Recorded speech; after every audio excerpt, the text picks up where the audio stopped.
Hello and welcome to the first ever HBA Career Fair. My name is Will Humphreys. I'm a physical therapist and the CEO of the Healthcare Business Academy, helping teach you all that you wish you had learned in PT school. So today we have an all-star list of physical therapy experts who are going to teach us about how to create a powerful future in physical therapy. So this is an important topic, especially if you're a student or a new grad and you're looking to create your career in our profession. And we're going to talk about some of the pitfalls. We're going to talk about tools and ways that you can know that you're landing the job of your dreams. So kicking it off right away, we are going to go into welcoming you and thanking you for being here. Thank you so much, all of you, for taking time out of the next 2 hours of your day, because you're taking a big step in the right direction as you start to develop your career. All of your classmates, all of your cohorts in physical therapy, I promise you, are not spending the extra time that you are to work on their professional development. And it's so interesting because we get so much support when it comes to our clinical skills and so little support in how to actually create that career. And so as you are in this space, I just want to thank you and take some time for you to acknowledge yourself for doing that, because it will make all the difference. So before we get started, and it doesn't matter if you're here live or if you're watching this later on YouTube, make sure you turn off your cell phones. I'm actually going to turn mine off as well, because it's so easy to get distracted. We tend to listen to these things and do these things while we're multitasking, which means we're not getting the value out of it. And I promise you, from what you're going to learn today, there is a ton of value that will literally translate into greater happiness, impact, and freedom. And then if you're in a position where you can, to take notes. We're going to cover some important topics, share some interesting facts, and it's so vital that you write down any of the inspiration that you might feel as you're here with us today. So kicking it right off, which of the following best describes your PT experience thus far? Are you a student and you just want to focus on passing the boards and you're here just because you're like, I need to do something like this, right? Or are you a new grad / student who wants to find the job that fuels your passion? Like, you've seen your friends graduate, or maybe you've worked in places where you're a little disenchanted with what you've seen. And you're like, man, I really want to find a job that speaks to my soul, that feeds me in a way that gets me excited every day. Or are you just a physical therapist who wants to avoid the life-sucking jobs that are out there? And there's a lot out there. As you know, PT mills are a real thing. And when you spend that much time and money to develop yourself in a way to create your future, avoiding those is literally like avoiding a pitfall, something that is going to suck you down and bring you down. So the important thing is, how important is it for you to know how to find a job that you love? How important is that for you? I'm going to go to my panel of experts here. Guys, why do you think it's so important for people to learn how to find a job that they love? Simply put, life is too short. Yeah. Yeah, Carol, tell me about that. So life is too short, and we spend way too many hours working to pay for the things that we love to do. But whereas if we were actually able to go to work and enjoy what we do, it would just make everything so much more meaningful. And it takes it and it makes the things that you do outside of work that much more meaningful as well, because you're not carrying the black cloud of work into the rest of your life. I love that answer because it is so vital. I don't think any physical therapist ever went to PT school thinking, I'm going to be rich. I'm doing this because I care about being loaded. Noreen, you're smiling really big. What was your thought on that? Yeah, we're not going to be rich. I believe you want to wake up and find joy in your day. You want to wake up and be a part of something bigger than you. And being a physical therapist and caring for people and being surrounded by a great team and maybe working for a great employer that invests in me as an individual, that just doesn't make it feel like work. Then you're going in, you're working with your people, you're establishing relationships. You feel good about what you're doing. They're making you feel good as a professional. And then you just have that much more energy between 8 and 5, but then afterwards too. And you can, after work, go to the other things that you enjoy doing. And you're just really having a great day all day. It's not, it's not a black hole 8 to 5, and then you get to wake up and enjoy life. Yeah, it's so funny because I think that we have such extremes in our profession. Like we have that, and then we have the exact opposite where people are burning their candle on both ends, trying to keep up, doing notes at 4 a.m. I've been there. And it's an unfortunate part in a reality of our job. So learning how to find the right fit is kind of everything. What's the point of going to school and getting that skill set and going into debt to only not love what we do? So this is a really interesting statistic presented by Robert Moss, who we'll hear from later today. He shared this from the APTA that in 2021, nearly 10,000 more PTs left the workforce than graduated into the workforce. You guys, this has never happened before. We are in a position now where, like, in our decades of hundreds of years of a collective experience in this room, literally, like, we have never seen anything like this before in our industry. And so let's talk a little bit about that, because it's important to understand the problem as to why you're even here in the first place before we can successfully answer it. So let me tell you right out of the gate, that our stand is that we collectively here at the HBA and all the PT owners who are part of this organization are taking a stand to make physical therapy a leader in the global medical field and to create a powerful future for all physical therapists. The men and women you're going to hear from today are an elite group that not only have been able to be successful in providing for their families and their profession, but they have invested in themselves in coaching and in other ways to start progressing through the stages of business to a point where they're able to give back to the community. And that's why they're here, is to serve you in creating this future. And who am I? So I have been told I'm the Ted Lasso of PT. I love that compliment, and I lean into it greatly because I love who Ted Lasso is and what he stands for. I'm Will Humphreys. I'm a physical therapist. I used to have a private practice. That's my YouTube channel where I give business tips, professional development tips for any PT, OT, or SLP, just trying to teach them what they wish they had learned in physical therapy school, for example. And it's so vital that we create these support structures, whether it's here through me and the HBA and our partners, or we find mentors that are going to help us learn and grow. So what you're going to learn in this masterclass can be summarized in a simple phrase, but I want you to hear it in a way like you've never heard it before. And that is the power of mentorship. So for a lot of you who are watching this, who are attending live, if you're a student or new grad, mentorship means a very specific thing, right? Like learning how to develop your skills as a physical therapist. I want you to pretend like you really don't know what that means, because what we're going to talk about today are the different levels of mentorship that can be provided in our profession to guarantee an outcome that you will be happy with. Your investment in your education and your growth as a professional is completely dependent upon who you know. And there's a book out there by Dan Sullivan called Who Not How.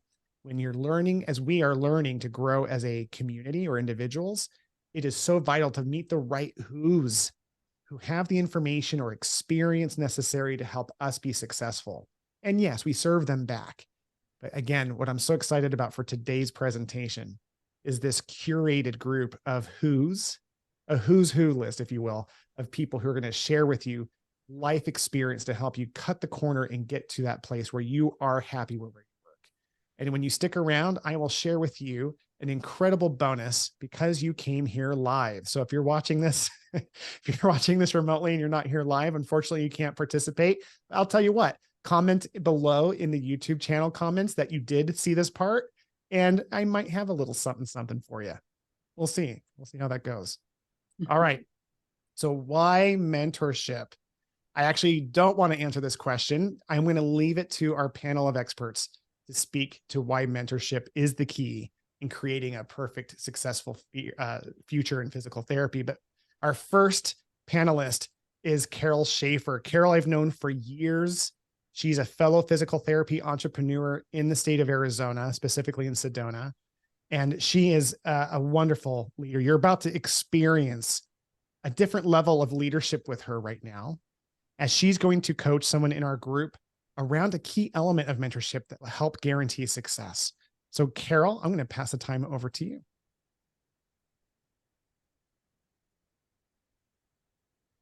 Thanks, Will. So as Will said, I'm Carol. I have a lovely practice here in Sedona, in Arizona, with an amazing outdoor community, all the things that PTs love. And yet it's not the perfect practice for everyone. And it's certainly not the perfect place to live for everyone. And so what I want to kind of talk to you today about is the more complete package. So when you think about your life and you think about work, you want to think not just, I want to work in a outpatient orthopedic setting. I prefer an athletic practice, or I want to work in peds, or I want to work in vestibular rehab. Aside from looking at that specialty, I want you to think about what your passion is. And for me, my newest passion has been the trapeze. Long story short is facing down my 40th birthday, I'd never been able to do a pull-up in my entire life. And I started just taking some random circus classes to get stronger. And that was 7 years ago. And now I actually teach some trapeze classes on the side. It's a huge passion, and it's become a part of my life. And I think the important thing is I, even owning a clinic, even working as hard as I do in the clinic, I'm able to preserve my trapeze time, and I'm able to get that work-life balance that we talk about as being so valuable. But we don't actually always know exactly how we want to achieve that. So I want to talk a little bit more about that passion, and Blaine gracefully volunteered to kind of go through just some questions with me. So if you wouldn't mind going to the next slide, I put some just kind of crazy questions on here that might help you identify what it is you really want.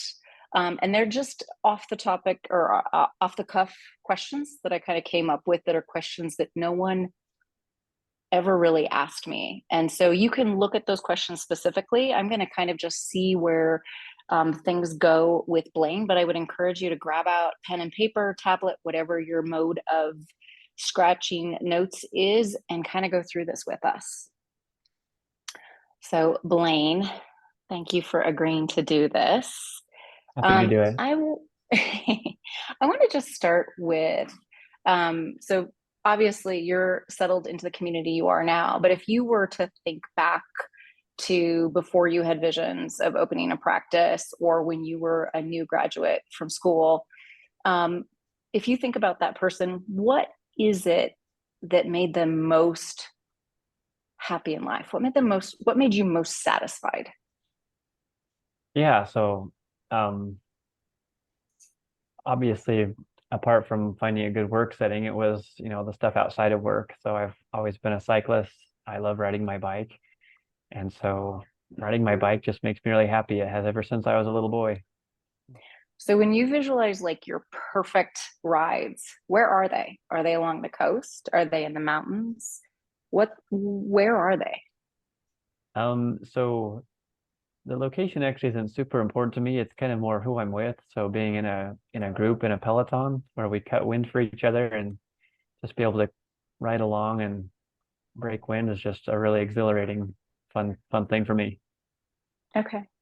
And is that something that you're like, hey, I'm happy to do that on the weekend? It's okay if I don't have time during the week? Or is that something that you are like, no, I want to get a century in on Wednesday mornings? Yeah, at least a couple times a week. So, ideally once during the week and maybe one on the weekend as well. Okay. And so when you're thinking about your life, you're riding your bike a couple days a week, you're not necessarily a specific location, although I am going to encourage, even though you don't have an ideal place, I want you to just visualize a lot of places. I want you to visualize yourself riding along the beach, visualize yourself in the woods, and just kind of think about which one of those makes you happiest. And that might be where you want to start your job search, is in that location, even if you don't necessarily have a specific preference. How do you feel about city life versus small town life? I'm kind of from a rural area, so I don't love a lot of traffic, and I do prefer the more rural areas, smaller communities. So less interest in suburban areas, although they can be great areas to raise a family if that was something you were considering in the near future. Yeah, I think initially I'm pretty open to anything, but eventually would like to end up in a more rural place. Yeah. Okay. As you think about, okay, the bike rides are really important, and it's not necessarily the location, it's finding that community. You're riding your Peloton. Who are you riding your Peloton with? Are you riding with other bike riders? Yeah, so most places I've lived before, generally most communities have a community cycling club where you meet up every Tuesday or Thursday night and go ride 20 or 30 miles. Okay. Have you thought about working at a clinic that specializes in cycling or impairments for cyclists? I would love to. I know there's certain PTs that specialize in like bike fitting and cycling injuries. Um, Getting fitted properly on the right bike can really have a big bearing on how good you feel and how well you perform while you ride, avoiding injuries in your neck and stuff like that. Mm-hmm. Great. So thinking about that life, you're in a rural town. How much does climate matter? Oh, it's kind of important just because I mean, obviously the weather has to cooperate if you're into those types of outdoor hobbies, and probably couldn't live up in the Pacific Northwest where it rains more days than it doesn't. But yeah, it's important. Okay. So it sounds like you have some clear ideas of what you definitely want and what is nice to have, but not super important. So then, do you think that those values that you just identified are going to hold true for the next 5 years, or do you think they may evolve? And if so, do you have any idea in which direction they might evolve? Yeah, I think they definitely will change just as our kids get older and families grow. Probably we'll have to kind of transition to more, family type recreation things, and just priorities change as your kids get older. Yeah, definitely. Also, sometimes those kids get locked into settings and environments that keep their parents where you might otherwise want to change locations or change passions or change goals even. So then that really begs the next question, which is, given that life you visualize for yourself, how does your work fit into that? Yeah, so I guess I would just really like to have a job where, maybe rather than just the typical 9 to 5, maybe get out early 1 or 2 days a week where you can, do the things that you love, and just to really have a work family where people understand you, they give good mentorship towards the goals and the dreams that you have. Okay, I'm going to delve into this really quickly, even though I said I wouldn't. Mentorship is a big word. When you say mentorship, what one thing specifically do you really need out of mentorship? Just wanting to feel like more confident in my clinical skills. Like sometimes as I go through in my clinical rotations, sometimes there's patients I don't feel super confident with just because they have new diagnoses that I haven't seen before, or Mhm. just I've seen some PTs with just really expert manual skills, and I'd like to learn those and be able to have that confidence and competence as I treat those patients. Yeah, great. Thank you. What I really enjoy about that is I can absolutely see your passion, the cycling, the family component for you, and I can absolutely see you and how when we talk about work-life balance, what we're really balancing is that part and making sure that your work actually fits into that, fits into what you want, fits into what you're doing on a day-to-day basis. So I would encourage you to just kind of visualize for a second your perfect workplace. How big is the facility? Who else is there? What color are the walls? Yeah, I don't know what color the walls are. Just hopefully a kind of a bright, happy place with lots of natural light is what I really like. I guess I'd love to work in a place where there's maybe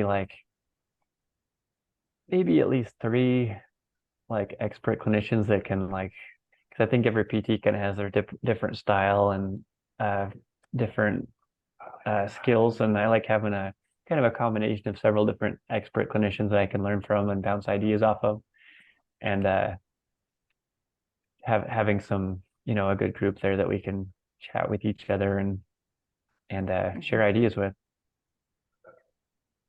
Great. I really appreciate that. And I just kind of want to share this idea of like creating that perfect clinic.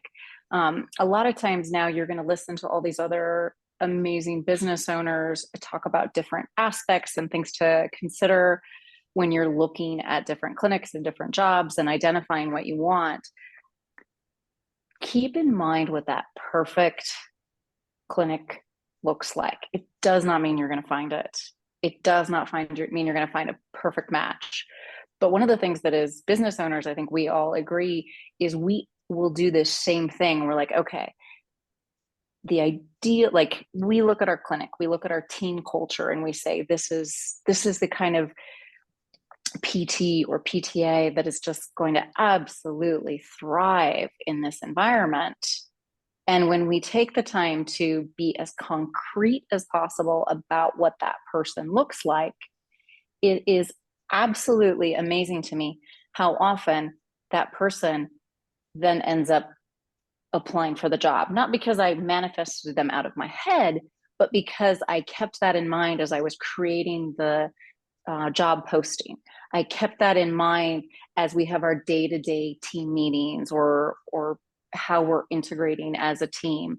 And so what you can do is by visualizing that ideal workplace and that ideal lifestyle is it really helps you sort through clinics and find the one that most closely fits that ideal that you've kind of visualized. Excellent. And with that, I'm going to say this. Now you're about to hear all these other clinicians talk, and I imagine that the answers that you gave me might actually change in the next couple hours, in the next couple days, in the next couple weeks. Let that change happen. Let that change evolve. It'll just help give you more clarity. Wonderful, Carol. Thank you so much. That was wonderful. So Carol just did a great demonstration of what a real mentor does when it comes to professional development. When it comes to professional development, guys, it is such a key thing to really understand what that can feel and look like. So Carol, thank you so much for that beautiful demonstration. And the reason mentorship may look so different is because we're so used to being in physical therapy school or graduating and having a very technical type coaching. At the end of the day, if we don't know what we want, how do we know if we're aligned with what we're creating with our long-term vision? So we have to first define what we want. And that was a wonderful coaching example of that, Carol. Thank you so much. The next person we're going to hear from today, or I'm so grateful to hear from this individual. This is a man who's been in business for more than a few years. He's been around for 17 years in private practice, in addition to being a PT for 25. Oh, I'm so sorry. We're going to mute over here. Boom. So as we get right into it, he's going to talk about a different perspective of mentorship and really how this thing that he's going to discuss, the lack of it, I would say, has so much to do with why PTs are burning out when they come out of school and why we have 10,000 PTs leaving the profession. So please put your hands together mentally because we're online for Robert Moss. Robert, how you doing, man? Great. I'm doing great, Will. Thank you so much. And Carol and Blaine, that was amazing because that dovetails right into, what I want to talk about. But first, the problem, right? Will already said it. We've got over 10,000 PTs that left the profession. And so we have to start asking ourselves, why are people leaving the profession in record rates just like that? And there's less that are coming into the profession.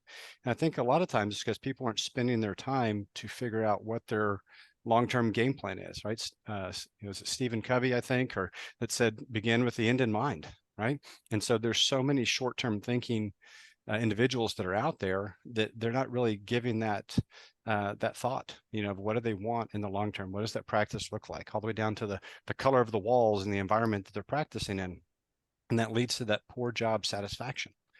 And since people are not thinking on that long-term scale, I think they end up jumping from job to job, right? They don't feel satisfied. They feel disinterested in the profession.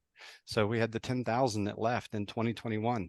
The numbers for 2022, they're not out yet, but I imagine they're probably pretty similar, right? But I think this can be really avoided if you begin to surround yourself with like-minded individuals. And that begins with what Carol was talking about, is really thinking about, what do you want, right? Who are the clinicians that you're involved with? Who are the patients that you're seeing? Where's the city? What's that environment? What does that look like?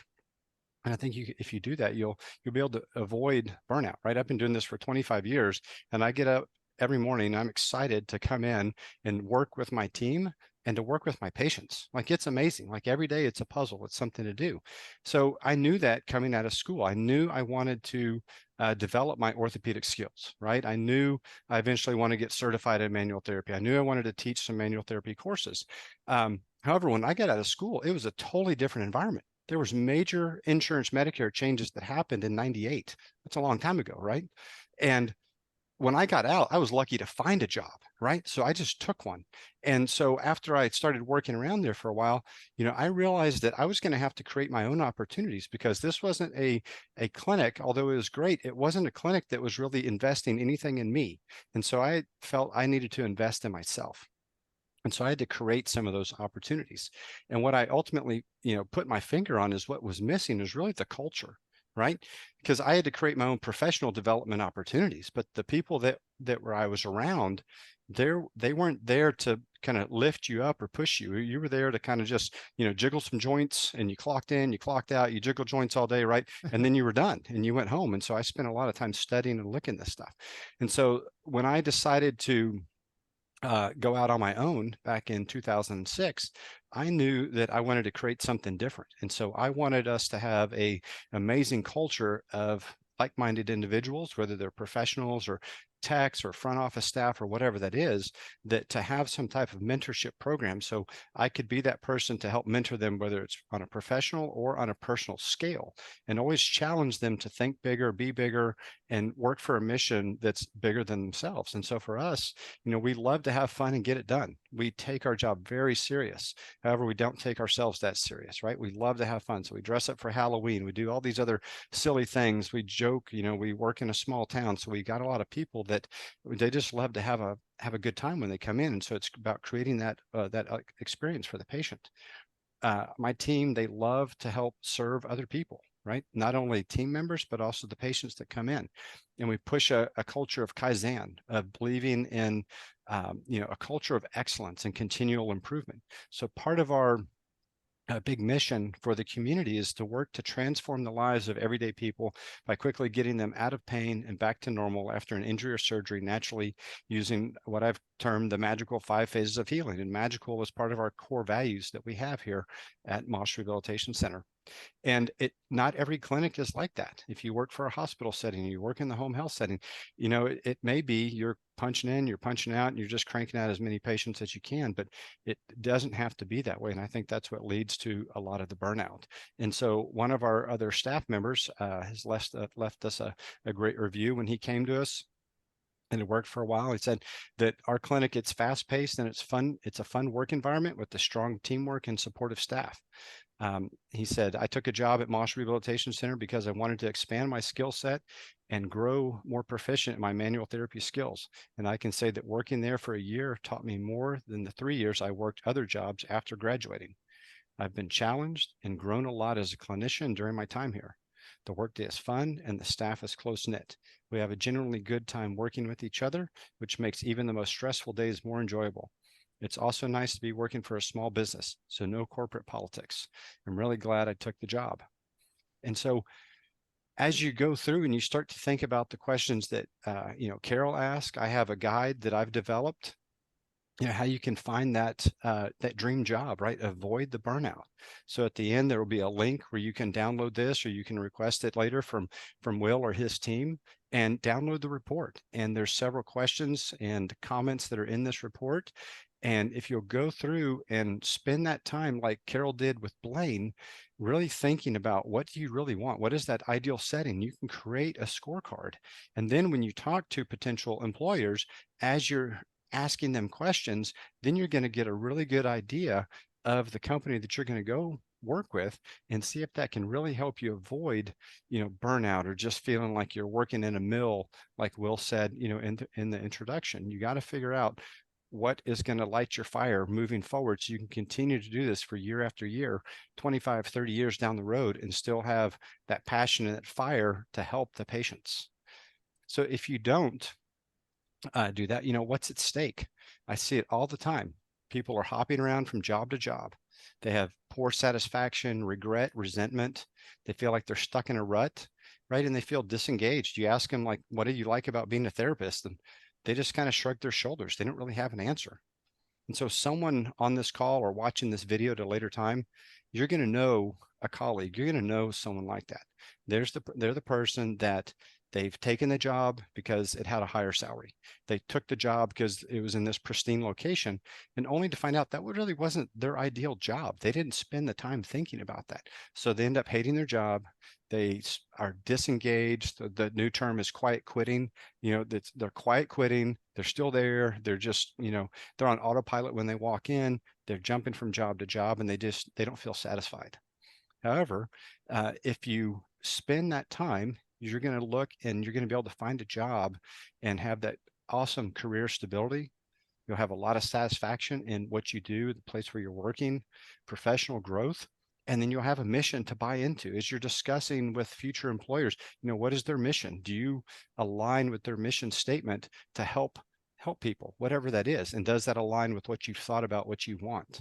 Okay. And if you do that, the opportunities are great, right? And you shouldn't have those feelings of, regret, resentment, or disengagement. You won't be a quiet quitter, so to speak. Okay. Because you've put in the time on the front end, and then, moving forward, you're going to have a very satisfying career as a physical therapist that's really making a difference in the lives of those people that you touch. So it's been fun to just talk a little bit about culture, what we've been able to build here over the last 17 years, and what I've experienced over 25 years in the profession. I'm Robert Moss, owner of Moss Rehabilitation Center in Springtown, Texas. I'm very proud of our new building. We've just built a 6,000 square foot facility. We moved in April of 2023. And we've got, a lot of bells and whistles, but it's not the bells and whistles. It's the culture, and it's the team that I have that make it just such a great place to work, and that we, have great patients that come in. And so my mission is to really help you find that dream job. So here's what I want you to do next. Request this report, or there'll be a link on the next slide. There's a QR code. You can go to the website or just scan that and download that guide, and spend some time asking yourself those questions, so you can really figure out, what does that ideal job look like for you? And so you'll be a proponent, you'll be a champion for our profession, instead of someone who just quietly quits and just walks away and is totally disengaged. And there's my email. If you have any questions and would like to reach out to me, I'd love to talk with you. Thank you so much, Will, and the rest of the panel. I mean, you guys are all amazing. And it's, getting together with mastermind owners like you guys that lights my fire and makes me so excited to be a practice owner and a therapist for 25 plus years. It's amazing. Yeah, Robert, thank you, man. Give him some love, or however you want to do that. That was fantastic. I think what you hit upon that's so big as students and new grads are looking for work is this concept of like company culture. I think that they've heard that term, obviously, but you giving a demonstration of it, just the way Carol did earlier on like what a mentor would do in professional development, gives it reality. And I love that you talked about helping people look for culture in the interview by asking about the mission or purpose statement, their values, their vision. Because at the end of the day, like you said, having all the bells and whistles, and that is a beautiful clinic, by the way. Love that. Thank you. Thank you. And if everyone's in there burning out, it doesn't matter how pretty it is. It doesn't matter how nice the equipment is.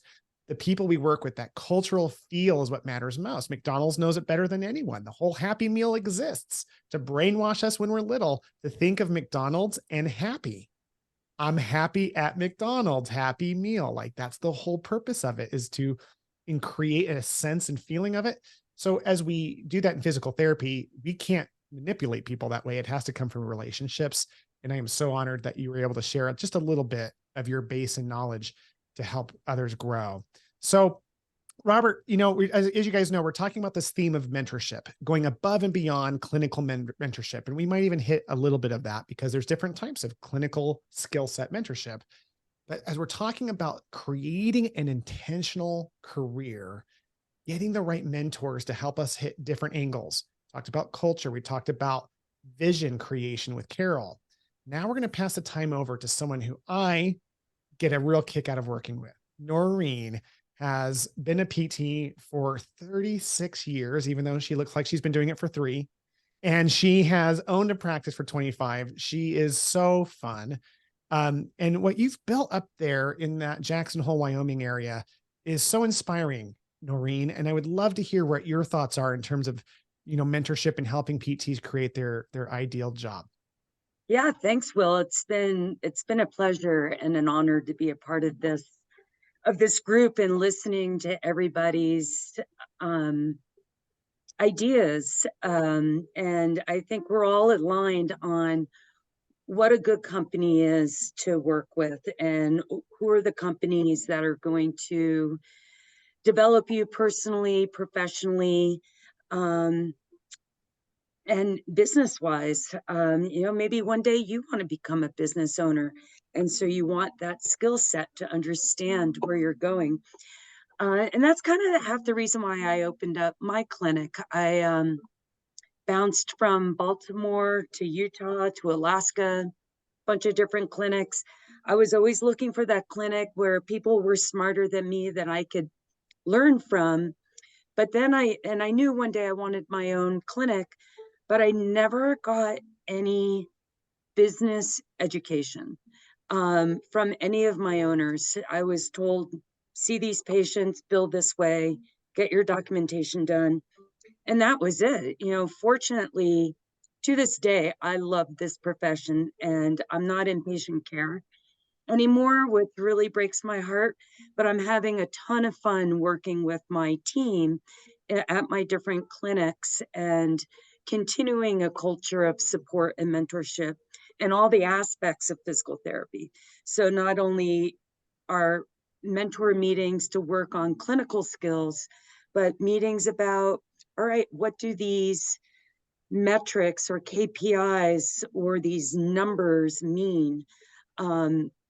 Because a lot of therapists are like, oh, the owner just wants to make money. And that's not the case. We want our physical therapists to practice at the top of their license and to provide complete care to their patients. So I opened the company so I could educate my team, my community, be transparent about the business, and mentor not only my team members, but the community and mentor them in their health and well-being and development. So if you think about when you work at a company and you're not really understanding what management is doing or what they want, that lack of transparency is going to contribute to distrust and insecurity in your job because you're not quite sure what's being expected from you. And as a professional, we have a lot of expectations upon us, Medicare with documentation and coding appropriately, having our schedules full and taking care of people, supporting each other in the clinic. So it's really important that transparency of the business starts from the top down.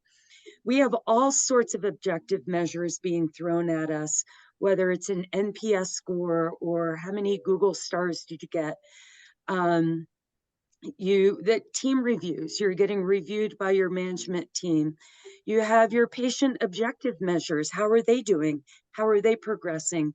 Do you need to pivot your treatment? The business itself has metrics or KPIs to define the health of the business. Measuring quality of care, all of these numbers that are running around, a lot of therapists don't quite know what that means. And so I always feel as part of our onboarding process is to review KPIs. And I even sit down with our interns and I'm like, here, let me teach you about business. And the running joke is that the other therapists want to come in and save that intern from me because I've had my claws in them for like 2 hours because I get so passionate and excited about talking about the business of physical therapy. And I really feel that gives people more confidence in what they're doing. So this is a therapist that joined us who had been a therapist for quite a few years, had worked coast to coast in a lot of different clinics. And just like myself, he was never told why he had to do things. And when he joined us, we sat down, did the onboarding process. For the first few months, we review notes, we review coding, we review his treatments, we review the plan of care, and are his patients staying on their plan of care? Is he treating at the top of his license? And is he providing quality care, which we see through some of the metrics that we get? And he took me out for a beer after work, and he was like, I just need to tell you, you're running it right. This is how private practice should be. So I've learned so much just about the business. I know my skills. I know how to take care of my patients, and I'm always willing to improve my skills, but I never understood what's going on in the background. And I really appreciate your transparency with all the employees on what all of this means and how it affects the business. So does anybody out there, have you heard in your internships of, these are the metrics we go by, or these are the KPIs? Do you know what that means? Anybody out there?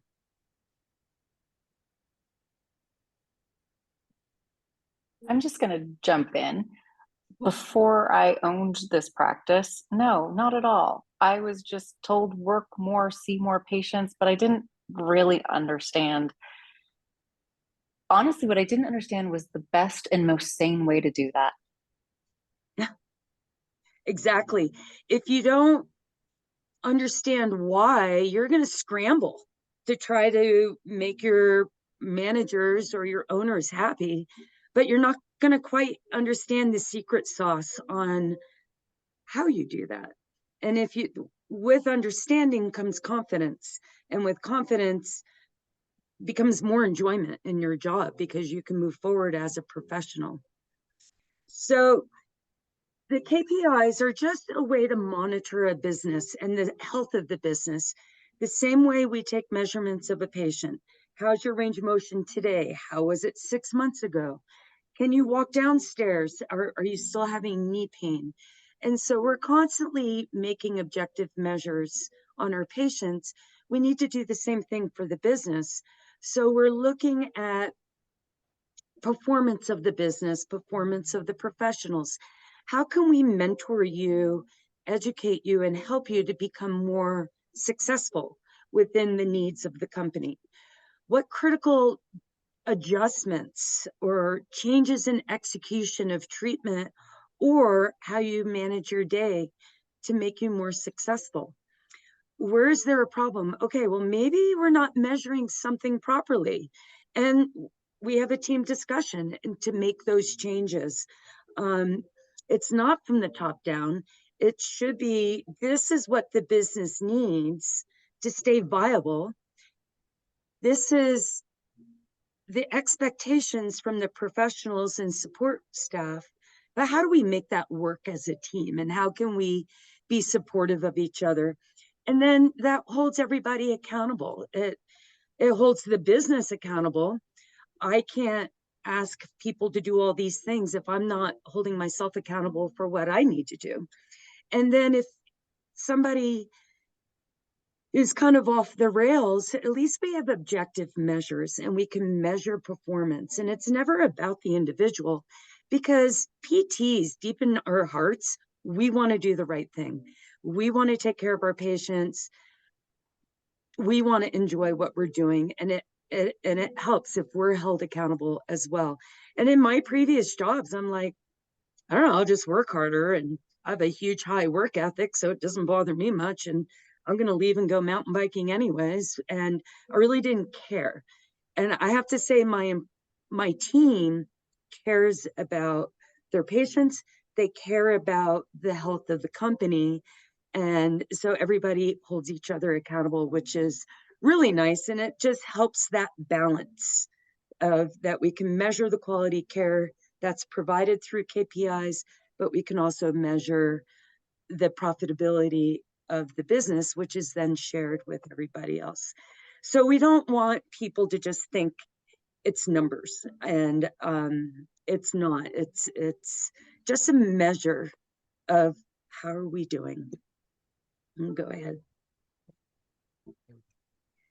So I teach at a local university every year. I teach about the business of PT.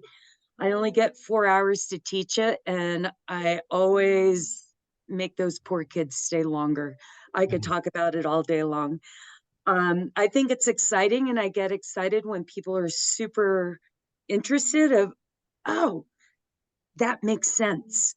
Okay, now I understand why I need to code for what I'm doing. Now I understand why I need to keep my patients on their plan of care and get them to finish that plan of care. Now I understand when you ask me to achieve a goal, why that goal is supporting me as a professional to treat at the top of my license, to take the best care of my patients, as well as taking care of the business. So I have something for you on the next slide, which are just some of the common KPIs that you'll see business owners talk to you about. But these are good talking. Sorry, my cat seems to know when I'm in a meeting. These are good talking points in interviews. I'm like, okay, what is your expectation upon me on how many referrals a month I need to see? What is your expectation of how many visits per referral or how many units per visit I see? What is your expectation of visits per hour? Am I going to be working one-on-one for 45 minutes or an hour with a patient? Or am I going to be seeing somebody coming in the door every 20 minutes? What is expected of me? And then that way in your interview, is that a good cultural fit for you? Can you function within those parameters? And so it's just good things to think about. I'm happy if you contact Will. He can give you this little sheet and give you something to think about when you go for your interviews, or even in your internships now.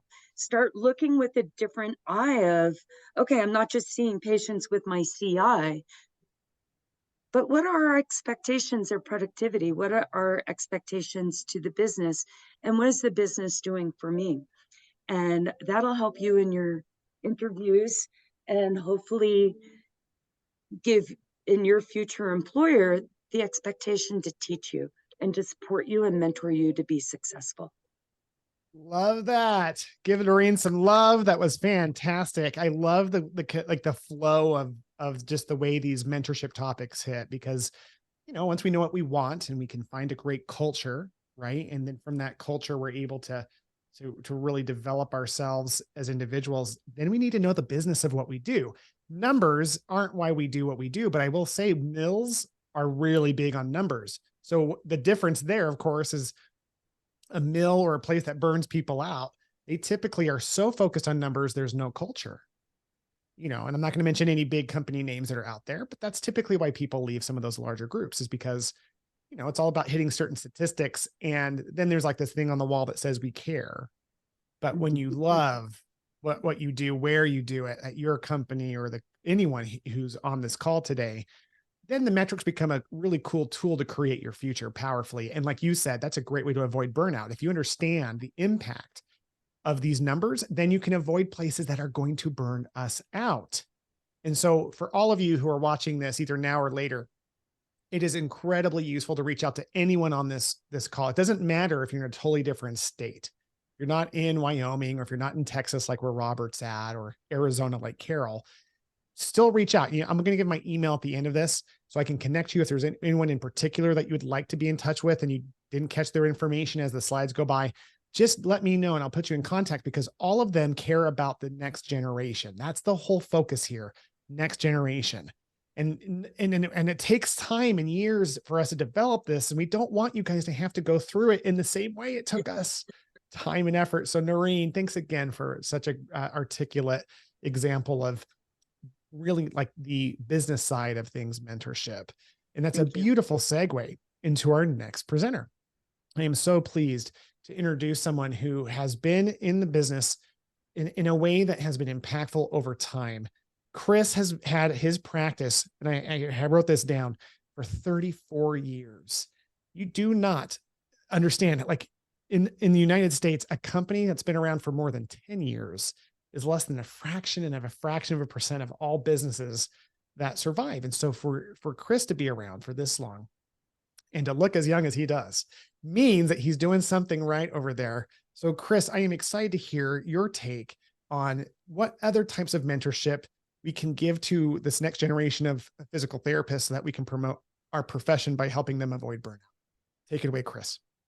Sure. Thanks, Will. My name's Chris DePasquale, and I have 2 practice locations in southeastern Connecticut, one in a town called Hebron and another in a town called Colchester. And as I finished patients up this evening here on the East Coast, I stayed and I'm talking to you from our Hebron office. You can't really see my skeleton over my shoulder. You kind of can. You can. You're still there. Just a little bit about our practice. Our purpose is to improve lives through education and service. And we really have 2 groups of people that we're trying to serve, and that's our team as well as our patients. And tonight we're talking about the team, or the team that you might want to join. Our values here are teamwork, effort, adaptability, curiosity, and honesty. And to dovetail on Noreen's talk, I really want to talk about kind of honesty or transparency as it relates to you and to the decisions you need to make about what team that you may want to join in the future. So if Will could go to the next slide. I thought the easiest way to do that was to go over something that Sam or Dr. Hebner has told me over the last 6 months. She's relatively new with us. She's been with our practice for about a year. I think she's 7 years out of school at this point. So she's worked at a number of different practices and types of facilities. But I thought that her comments would be a good way of kind of organizing some information that might be important for you guys to think about. And she's talking about our practice, but I want you to apply that and think about that in terms of the practice you're evaluating, as kind of Carol did in the beginning with Blaine. So some of the things that Sam said were unique about our office, and the things that I think you should look for is you should look for a place that's organized, probably like Noreen's is, so that you can concentrate on providing care. So assuming that you're a new physical therapist, you don't want to just open your own office right out of the box. You want to find a place that you can work that's organized, so you don't have to worry about other things. Sam told me about places that she's worked in Connecticut, a pretty large practice, where the therapists actually were logging on to the insurance company website and filling out the insurance company authorization forms versus having administrative staff do it. When you're evaluating an opportunity, if they're going to pay you a lot of money, which you're entitled to, make sure that you're not also doing the work that the administrative people should do. Make sure that you're getting the support that you need that will allow you to be successful in your patient treatments, and that you're going to get an honest deal. You're actually getting what you think you're getting. Something else that's important was important to Sam is she's taken positions in the past where it looked like it was going to be one-on-one treatment time. I think Noreen talked about 45 minutes a patient. Here on the East Coast in our state and in the environment we operate in, are really our math problem. We see patients 30 minutes one-on-one with the ability to block out longer periods of time. But if you're looking at and evaluating an opportunity for practice, you should maybe go in and shadow. And while you're shadowing, you should look at the schedule and you should see if they're double or triple booking you. That was something that's important to Sam, and she has told us is fairly unique to the way we operate. We don't have, in Connecticut, you can't use aides or text to treat your patients, and we don't. Our therapists are the only ones that treat our patients, and I think you're going to also hear the same thing from Blaine a little bit later on. Chris, may I interject real quick? Sure. Yeah. Yeah, and a lot of that, how many patients an hour you're going to see, could be based on the reimbursement atmosphere in your area. Like you said, in Wyoming, we can bill for tax, and we do enjoy a good reimbursement. So our visits per hour may be very different than somebody in New York. In my executive coaching group, my metric is 1.2 patients an hour. His metric is 2.3 patients an hour. And then other clinics are 1.1 patient an hour. So it's going to depend on the clinic culture and your reimbursement environment. Yeah, that's a great point. I believe in New York they're allowed to use text, but the problem they have in New York is their reimbursement rate is so low for if you limit yourself to traditional PT and don't get into diagnostics and some of those other areas. Chris, can I just add quickly to that? Because I love what Noreen chimed in on. Is that okay? Yeah. Yeah, I think to your point, so we look kind of connecting the dots between all of these presentations. It's like when we look at culture, the number one burnout piece is a bad fit culturally. It's not the volume.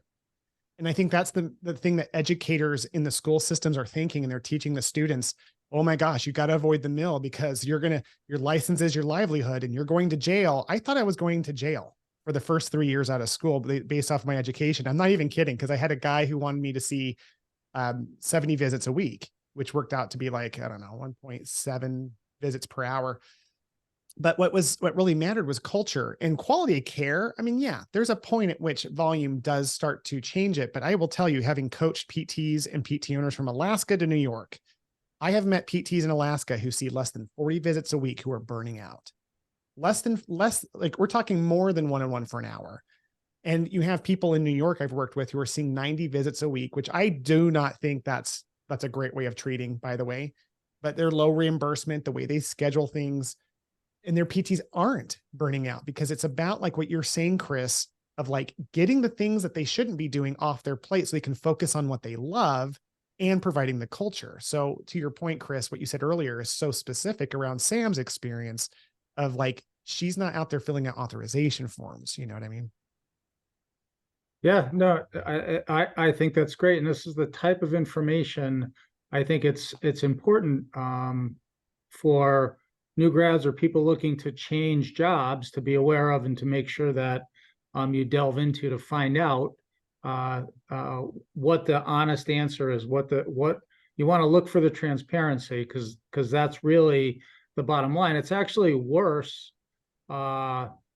It's not great that 10,000 people left the profession, in 2021, are 10,000 more left than came in 2021. In 2019, APTA did another projection that by 2029, there was supposed to be a 30% surplus of physical therapists graduating from PT school. So it's actually worse than you first put out. It's likely more people than that left because we're halfway through the 10-year period. So we really should be beyond a break-even point of people leaving versus people coming in. And really the key to the whole thing is to make sure that you get a job where the culture is right, where you're not going to burn out, where you can have work-life balance, where you're able to establish a schedule that's going to allow you to lead a life. As Carol pointed out, that's going to work for you. I don't want to talk too much more, so yeah, you're good. Sorry, I kind of felt your transition. Your timing was perfect. So I'm available to, if anybody has any questions about that type of stuff. Like Noreen, I've taught at the university level. I actually had a whole semester to teach a business course. I suspect that perhaps I'm not teaching it any longer because of the amount of time I spent on some of this stuff. But I'm happy to go over the things I think that people should consider when evaluating an offer to make sure it's an honest offer and it's really not something that's too good to be true. Chris, I like what you said about, and it's something that we like candidates to do, is spend time in the clinic and take a look at the schedule and, spend a few hours shadowing a therapist, because what we're taught in school and what the reality is in a lot of clinics is not taught. And I think that's an excellent point for you to share with people. Thank you, Chris. Yeah, that was awesome. Give him some love for that. I always, I mentor a lot of different students on the YouTube channel and in different groups that I do. And one of the tricks that I've taught that I would love to share to add to Chris's point is, and Noreen's, by the way, is to show up at a clinic at 10 o'clock in the morning on Monday. That's when you'll see, yeah, everyone who owns a practice knows what I'm talking about. That is go time. There is no busier time in a physical therapy practice, outpatient, than at 10 a.m. in the morning, because you're going to get everyone starting their week. Everyone's trying to pile in. If you're in and don't judge them completely based off that, because even some of our clinics will be a little bit crazy at that time. But like the mills, you'll see people, a lot of people, it's not the busyness you're looking for. It's the therapist's face. What's going on in their face? Or are they like intentionally going from person to person? And then the other thing you look for is people sitting around doing nothing. That's the other thing you look for. So you don't look at busy. Production is the basis of morale. Production, like getting things done. So being productive in a day, like I think our educators are telling people, it's one-on-one for an hour or you're discrediting what you came to school for. It's like, no, it can be that way, but you can look at doing more. And to be honest, I would be bored out of my mind at one-on-one for an hour. It's so useful to help more people. I want to serve others. And speaking of serving others, we're going to talk about that patient experience next with a good friend of mine from Idaho. Blaine is what we call our meek, powerful leader. Leaders who are really powerful tend to be the ones who are just really kind and easy to go along with things, but also brilliant and powerful. And that's who I experienced Blaine. So Blaine, I can't wait for you to now build on what Chris said and talk about mentoring these new generation of PTs in a way they're going to help them not only find their dream job, but be successful with what you're going to share. So take it away, Blaine. Well, thanks, Will. That's kind of you to say. And before I get started, I just have to echo what the previous panelists have said. I just can't help but wonder, how much different my career would be if I had this type of mentorship when I graduated almost 12 years ago. I would be so much further ahead now. But so kudos to those who are listening to this, because this will really help you. But briefly, a little bit about me. I've been a physical therapist for 11 years, and I've had a private practice for 3 years now. I opened in 2020, and we have 2 locations in southern Idaho. The main one is in Twin Falls, and then we have a small part-time extension up in Shoshone, Idaho. And one thing that we really focus heavily on in our clinic is the patient experience, and it's just paramount. It's so important. And so we really believe that when the patients are winning, then we're winning. And we mentioned the term burnout quite a bit. And I know, just speaking for myself personally, there's not a lot of things that burn me out more than when a patient is not feeling like they're getting a good experience in physical therapy. That just deflates me and makes me go home not feeling very good. And on the other hand, when patients are winning and when they're leaving you good reviews and they're, giving you praise, that just makes me tick. And that's kind of my mojo. And that's kind of one of the reasons I opened my own clinic, is because I wanted to have full control of what the patient experienced.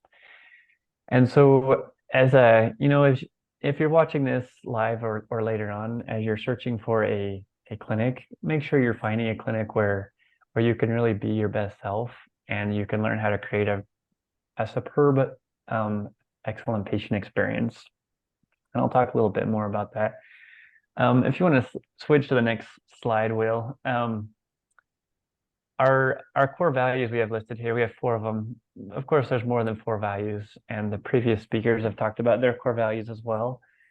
And when you're searching for the perfect job and the perfect fit, one thing I wish I had done when I was a new grad 11 years ago is I wish I had written down my values and made sure they aligned with the values of the companies I was looking for. When I was a new grad and I'd hear companies talk about their values, I always just thought that was kind of like nice words and fluffy, feel good stuff. But now that I'm a clinic owner, those are kind of what we live in and die by, and they're really important. And we are truly looking for employees that carry those values. And so ours are teamwork, integrity, transparency, and gratitude. A lot of layover there, crossover between what other owners have mentioned. And so you can see in the quote there, our purpose is to attain freedom and happiness of our team and the clients we serve. And we believe we are born to grow and learn and serve and find joy. And a little bit about our clinic. This is a little sneak preview of what it looks like in our clinic. We have some fun tools in there. We have aquatic therapy with an aquatic treadmill, and we have an AlterG. We use a newbie machine. And if any of you want to learn more about this stuff later on, I'd be happy to talk to you about it.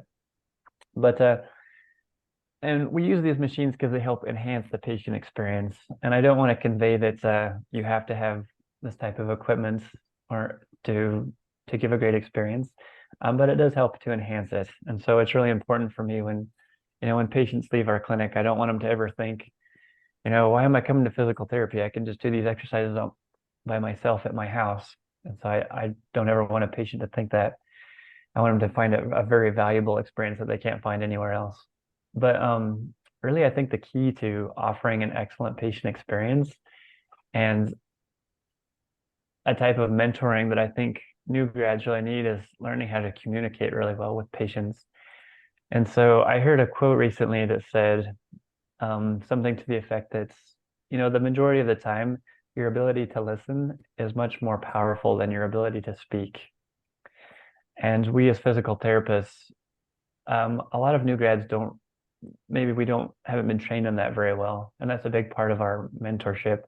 We also have a pretty robust mentoring program as far as helping people obtain their OCS or their SDS if they want to. But probably more importantly, and the way that you will provide a better patient experience is if you learn how to communicate really effectively with your patients. And so, and that's initial evaluation. That's such a critical, important time of that patient's care. And that's where you really learn how to dig in and find out what are this patient's needs. And so the needs are often much deeper than just, alleviating your shoulder pain or being able to walk upstairs without pain in your knees. So oftentimes their needs are more emotionally based. I have a patient right now, and we're seeing him for some sciatica and some knee arthritis pain. But when I evaluated him, what he really wants to do is he wants to be able to go on a hunting trip with his sons this fall. Like, that's what's really important to him. And sometimes as a new grad, we're not really trained to dig that deep and find that out. But once you find that out, what that patient really wants and what they really need, and once you can verbalize it back to them, like, there's a connection there, and they know that you know what they need and what they want. And you can say, all right, Mr. Jones, I think I know what you need, and I'm going to help you get there. And that's when you can really convey like what your plan of care looks like. I'm going to help you get there, and I will help you get there. And I need you to do this for me. I need you to come see me 2 or 3 times a week, whatever is appropriate for X amount of weeks. And this is what your therapy is going to look like. And this is what I need you to do at home with your home exercise program. And if you can do these things, and then we can get you on that hunting trip with your son this fall. And learning how to communicate and learn how to listen it's a skill, and like all skills, it takes practice and some mentoring. And I forgot to ask this question earlier, but the average plan of care, I think in the United States for physical therapy is roughly 12 visits. Does that sound about right, Will? Yes. Okay, so what's for those of you who are listening, what would you guess? What percentage of patients actually complete their full recommended plan of care in the United States? 30. Lower. 20. So 15. yeah, it's like between 15 and 20%. It's kind of an abysmal number, really. And that's kind of a sad thing when you think of like how many patients are seeking out injections and surgery and stuff when physical therapy, a more conservative and often more effective treatment. And a lot of that just comes down to the fact that we're not communicating really well with our patients. And so in our clinic, one thing we pride ourselves on is we have a much higher percentage of patients that complete their plan of care. And I'm pretty confident that all of the owners on this call are getting a much better percentage too.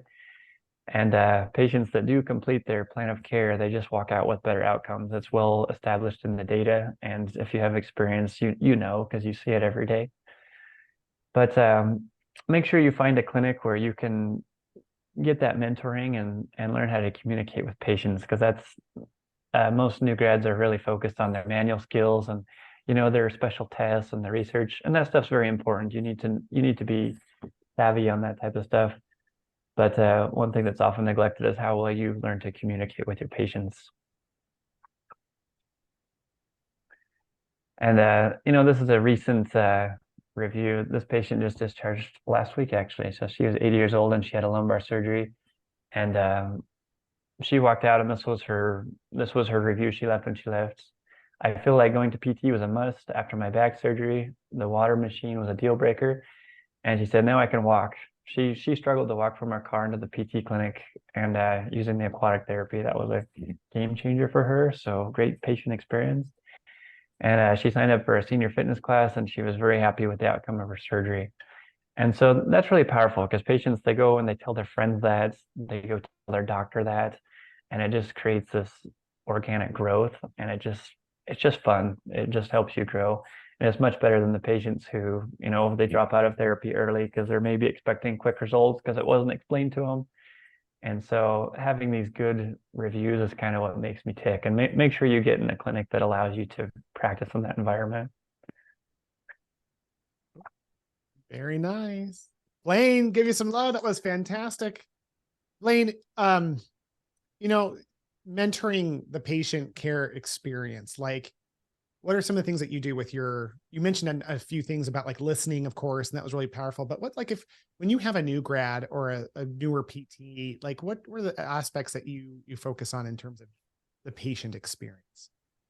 I make sure that the staff, and not just the therapist, but the admin staff, I make sure they understand what the patients are going through. So a lot of times by the time patients get to us, they've been through a lot. They may have been through a couple months of pain. They might have been to a doctor. They might have gone to have an x-ray. And by the time they get to us, they've been through kind of a lot of pain and probably some depression and distress. And so trying to have that empathy is important. And we also, in our monthly meetings, we role play. And so we pretend, I'll pretend I'm a patient, and I come in and for example, we recently had a meeting and I was like, all right, coming in for my third visit, and I'm a little bit stressed out about my $30 copay and that I'm not getting relief in my shoulder pain yet. So I come in and that's how I present myself, and we talk about how do we talk to this patient to help them see why they should continue coming to physical therapy. That is so brilliant. Sorry, keep going. Yeah, and we role play that. We practice several different scenarios. I love that, Blaine. You know, I will tell you, this is a tip as well for students and new grads, is that if you really want to get a sense of the culture, it's not the definitive term. I will tell you a lot of great companies actually struggle with this, but it is really telling on the customer experience when you walk in as a therapist to a clinic 10 o'clock on a Monday morning and you interact with the front desk and they think of you as a potential patient. Does the front desk light up and see you? Are they just like, oh, hi, you know, that front desk sets the customer experience. So what Blaine said that is so powerful is that he doesn't just work with the new grads or the PTs, he works with the front desk. And like that experience is anyone who touches that individual in terms of interaction from the beginning to the end of their visit. And so when you go in and you're interviewing somewhere, make it a point to not make it known who you are. Don't run in with a physical therapy student name tag or, you know, you definitely want to look professional, of course. But at the same time, it's really useful to pop in regular clothes just to say hi, drop off a thank you note as a hint for my students and new grads. Handwritten thank you notes put you at the top of the list. In the hundreds of people I've hired over the years, I've had one handwritten note saying thank you. That became not just a director, but a partner of mine in a new business that I have now. Like these things matter. And it goes both ways. When you pop in later, you can assess the front desk. Because think about being a PT, taking a patient back who you work at a company where the front desk isn't that warm and friendly. I mean, that's going to set you at that point, you're already digging yourself out of the hole of the patient experience. So someone like Blaine or any of the other contestants, other participants of our panel who own these practices, who've done so well, they understand that. And so they are going to mentor you to be successful in a way that maybe we don't even think about. And we're so worried about our skill set, guys, coming out of school. The biggest pretender of all time, you know, imposter syndrome was right here. And what I learned really quickly was if I was just really nice and I engaged the patient lovingly and had them and won them over emotionally, I could screw up in a lot of other ways as long as I didn't hurt them and still have an amazing patient experience. They would keep coming. As a matter of fact, I had friends who were way smarter than I am at PT. I got better results. It was only because I made their visits more fun. And having someone show you that's what someone did for me, is key to that aspect. So thank you so much, Blaine. We are now going to introduce it's really our last presenter for tonight. We're really excited to introduce Roy Adams. We are going to do one thing at the end of this that I'm super excited about with Carol kind of wrapping up our coaching piece. But I'm excited now for our last speaker. Roy Adams is a good friend of mine. I've known him for years. We met through hands-on diagnostic seminars, which is a company that teaches people how to do diagnostic ultrasounds and electrical and EMGs. And for those of you who don't know, that's not just like a specialty. That's a specialty of a specialty. That's like a totally different tool belt, not just a tool. He has been in business for a number of years, very successful, wonderful human being. Roy, take it away and just kind of point at me when you're ready to change slides. All right, we'll do, Will. Yeah, I'm going to say we've had a lot of great speakers already to speak about a lot of different things, but I think I'll bring one other thing, because I'm the oldest of this group. I've got 40 plus years experience and a lot of experiences in a lot of different settings. And I mean, some very good things were brought up today. One, patient experience is always number one. With you have a great experience with your patients, you're both going to have a good time, and you're going to have a greater commitment in what you're doing when you're working with the patient.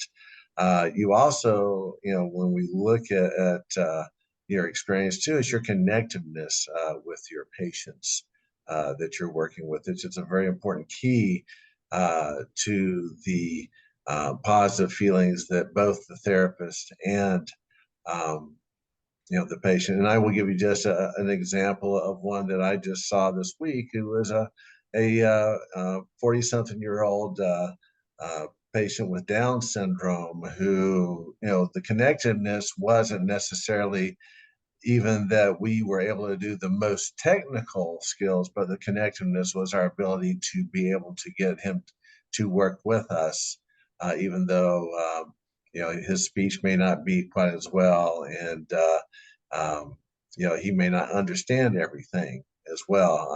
I really do feel like that when we look at the process, working in physical therapy. And I was very fortunate. I was extremely passionate student coming out, looking at, and I think we all do look at, we want to help our patients. We want to make a difference. We want to see, and sometimes we have our frustrations in that process and they don't get it. And part of it is correct. Communication is a very important key. But one of the things as we look at in this slide, and we look at the function is that our therapist, teaching them to understand what that person needs to do, what they've got to go back to, what their demands are, and really being invested in that process. And I think that as a student, coming out and becoming a physical therapist, this is something that will key you as you connect to those people in their lives and what they're doing, because it truly is. It's a relationship that we're building every time that we have an individual come in here for us to see. And regardless of the skills and what we have, one of the strongest things, as Will has mentioned, is that relationship that you build, because what you build also is a trust relationship. They trust you to do what you're doing, and then hopefully, if you can keep them going, they'll trust and do what you ask them to do. Not always the case, but you certainly work toward that, and we certainly sometimes get honesty a little bit more about, no, I really haven't done my exercises, but then we talk and find out, why not? And sometimes there are real issues that are difficult, and some things we don't understand because we didn't even ask the questions here. Go ahead and move on to the next slide, Will, if you will, please, sir. You got it. But, the things we look at here is that, one of the keys that we work in our facility and try and help to every person that comes in to look at is to understand that this is a holistic process when you're working with someone. The clinics that fail, the clinics that don't do well are the ones that go, well, I got a diagnosis for an elbow and I'm only going to look at an elbow because that's what came through. And there's certainly going to be a lot of burnout because of failure in what we're doing when, for example, I saw a Hispanic gentleman this week that his main issue was his elbow and everything's been pointed at his elbow. But if I didn't understand that his shoulder was the main pathology, it's just the elbow was what showed up. But, the thing is, in training and working in education, one of the things that I think that for me that I found beneficial was continuing to learn. We all had, as students, training. And not every university, we like to say, but not every university was one that taught us the same things. And I don't know how many of you, but it wasn't long after I came out of PT school that I realized that I was lacking in myself. So one of the things that we have worked and trying to set up with all of our staff, and you can see my staff here, that's behind are up on the slide here, is that they all have an opportunity to grow. They all have an opportunity to develop. And it's not necessarily exactly in my same model, but yeah, at the same rate, they get a lot of those pieces and they get opportunities to grow even further. For example, I have Swathi, who's at the top of on the right there, the dark haired. She wanted to be an OCS. So in 2 years of working with us, she got her OCS because she wanted that and she had that initiative. And I think that's one thing that we also work. How do we feed you? Do you want to go to a place where, okay, here's $500 or $1,000 of education that you can use, but don't leave the state, when there are opportunities you can grow and do a lot of other things. And so we've worked in our areas to continue to support growth in the individuals. In fact, right now, as you see me where I'm at right now, I'm continuing even after 40 years to grow, as Will had mentioned. I've gotten involved I got involved just in starting in 2017 in diagnostics. For some older therapists, they'd probably be thinking about retiring, which I am not even at this stage. And, the chance, because what does diagnostics provide us? It provides us more information, more abilities to understand what we're seeing so we can make better decisions. So this is a key thing that I can tell you that I have felt is important. You can go ahead and move to the next one, Will. because the thing is that we're looking at here, we want to shape our therapists to be successful. We want our therapists to come to work and feel confident in what they do. Now, granted, there are other important things. I don't disagree at all. We look at things like being able to ride the bike. Hey, Blaine, I'm a bike rider too. And I've loved it for about as many years, well, longer than yours, but almost to being a kid. And I played tennis and made time for those things. And we work with, you know, for example, we have a lot of athletic therapists, which a lot of us do, and I have therapists that are coaches. But you have to work to put those things in because that's what they enjoy. But we do look at the clinical experience here and how can we make them successful. And I think the thing we get into when you go into some of these mills is sometimes it's just about survival. You're just trying to get through to the end, and the patients know it. That's the thing is there, and that's why we do have a lot of dropouts, because you're not meeting their needs. We're not having time to talk to them. We're not having time to instruct them. So those are very important keys there. Looking at the person as a whole, not just the condition they come in with, and teaching our therapists to look at that individual and think about the big picture, because it's not just about the physical, because we also have some that have psychological, emotional issues. If you've worked with a guy that's on workers' comp like I've had, and that person, he's worried about paying his bills because he's not getting a check from his workers' comp. Guess what? He's not going to be a very good patient for you. But these are things that you learn and understand about the whole person, or other things that are going on in their lives. Making sure that you're centered around the patient and listening to them. And that's one of the things that we work, with our therapists, and it's all important, is that you need to be focused in talking to your patients. Some places you go, they're not even tuned into their patients where they're going. Cutting edge technologies, certainly Blaine was pointing out some of the things. There are some good things that we can have that can be very important, but also looking at a wide range, looking at things from a different level, as far as not just one style of manual therapy, but other things can make a difference. Or neuromuscular reeducation, which is where like the newbie comes in, or the new fit itself. Positive work environment, absolutely. Having fun. It's one of the most important keys. The thing is I can tell you that, 40 plus years, except for a few job situations I've had, you look forward to going to work every day. You look forward to the difference. And that's something that I think you should look forward to something that you will look forward to being a part. And in our small communities, because I didn't mention to you guys, but I have 2 practices, and they're both in small communities, about 6,000, but community impact is important. That's the thing that you get in there, is that, it's not just that you're treating, but you're also connected to the people there. And, those are key things that you look at as well, is that, people in the small communities, when I go out to Walmart or something, my wife doesn't even like me to go because, they want to come talk to me. But that's what we're a part of. That's why we got into this, is to be a part and be involved in our communities too. But the one thing I will tell you as much as anything is that, whatever you do, try and find something that you have a passion for. Because I guarantee you that if you have a passion for what you're doing, you will never get burnt out. And that's a very important key.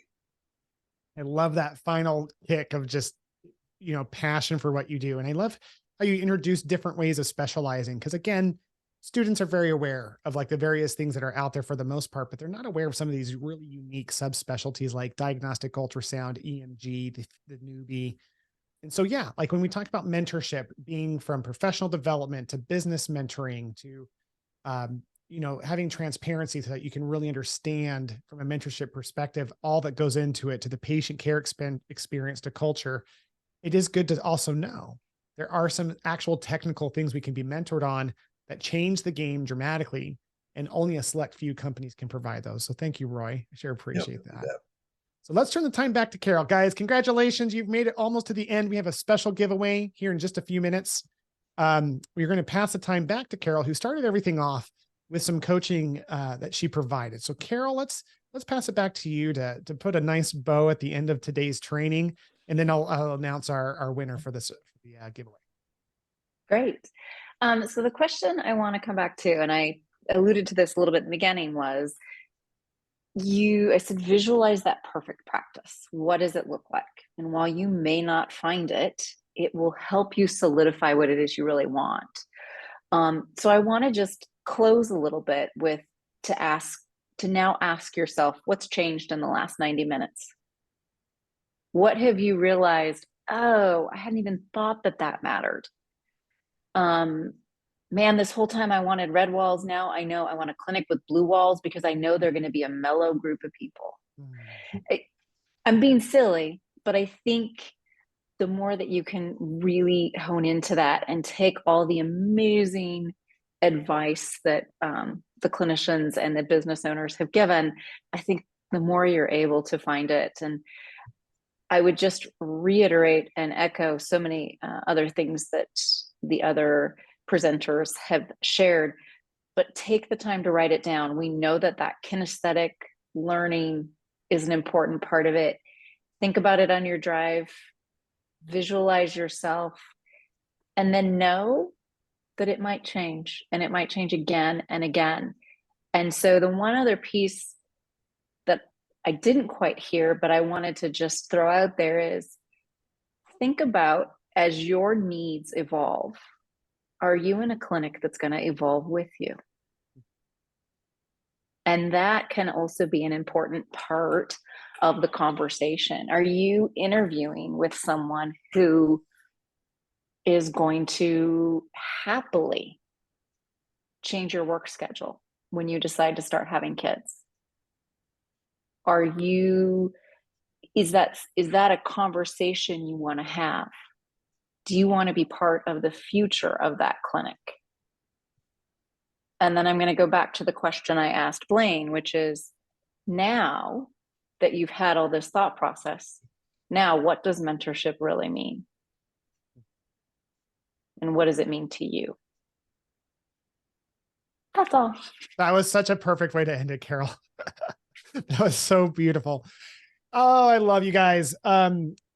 So for those of you who are participating now or later, I can't validate enough how much I would recommend working for these companies. I don't say that lightly. My word is my integrity, and it means a lot to me. Is if you have any interest of learning more, please reach out to me. If you didn't get their information, reach out to me and I'll do a personal introduction. I get nothing out of it. I really just want to connect the best PTs that are coming up with the best companies so that they can thrive and build our profession. At the end of the day, that's how we prevent 10,000 people from leaving. At the end of the day, that's how we grow, not just like to grow the profession, but to become the leaders in healthcare, the point of contact for all musculoskeletal injuries and beyond. We should be family physicians, or even our friends over in dentistry that have regular checkups twice a year. We should be doing these things. The public should think of us as a must-have service and not some commodity. And that depends on who you work for. So when you create the future you deserve as a PT student or new grad, you support the industry. When you create work-life balance, when you get mentorship in all of these fields that we talked about, you create not just a future for yourself, but the future for the next generation, and literally change the lives of millions of people, of patients who come because we built this industry.